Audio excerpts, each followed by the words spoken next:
The prospects of immunotherapy in general are really, really exciting. The human immune system is incredibly complex, but it's also immensely powerful. Almost every disease and disorder you can think of has some connection to the immune system, which means there's a good chance that the immune system can influence those symptoms or that disease, and sometimes can be the cause of the disease. There's just a lot we didn't know about the immune system until the last 10 or 15 years, and there's still a lot we're still learning about the immune system. We're at the cutting edge of a new era with regards to treating disease. Co-founded in 2016 by Jay Evans, Helene Bazin-Lee, Kendall Ryder, and David Burkhart, Missoula Montana-based Inimmune is a vaccine and immunotherapy company. With the help of the Montana Innovation Partnership, MTIP, the company has won various Small Business Innovation Research (SBIR) awards to secure funding in developing vaccines that stimulate the immune system. Montana's full of entrepreneurs and full of people with great ideas. They just don't necessarily know how to get going and how to make themselves successful. Groups like MTIP can really be instrumental in facilitating them taking that first step towards realizing the potential of their ideas. There were 2 workshops that MTIP was organizing at the University of Montana about market research on how to write a grant and how to apply for the SBIR Phase 1 especially. I learned a lot about grant writing and about the SBIRs. Inimmune's chemists, biologists, and formularies are developing immunotherapies in an array of disease areas to treat allergies, respiratory diseases, and cancer.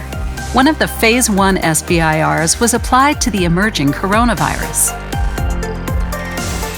COVID, as you know, happened towards the end of 2019. And so at that point, we had completed the SBIR Phase 1 grant in developing our TLR4.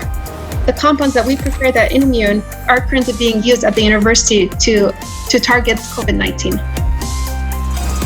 TLR4 itself is a receptor, a pattern recognition receptor, and then it's not specific to one specific pathogen. It's a way to activate the immune system without infecting someone. What's effectively immune activation leads to protection from almost any pathogen that you administer up to 2 weeks later. In the event of a pandemic where we don't have a good vaccine because it's a new strain of influenza, you might be able to use something like a TLR4 to give protection in the short term while a true vaccine is being developed. So in the case of something like, say, coronavirus, where there's no vaccine available, but you need some sort of protection, you can use this basically immunostimulant to alert your immune system to be on guard. And then if you get exposed to coronavirus, your body has a much better chance of fighting it off because it's already primed and ready and on the lookout for those pathogens. We recently closed out a Series A deal with Two Bear Capital out of Whitefish, and that was a $22 million Series A investment.